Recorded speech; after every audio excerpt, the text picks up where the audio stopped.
para masagip ang ating lipunan mula sa isang malawak ng nuklear. Sinong ibebenta mo? Si Mickey Mouse o si Ma'am Charo?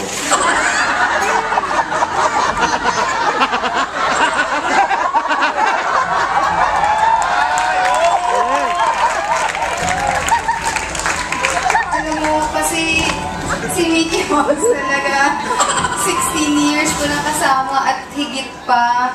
So, sorry, Ma'am Charo.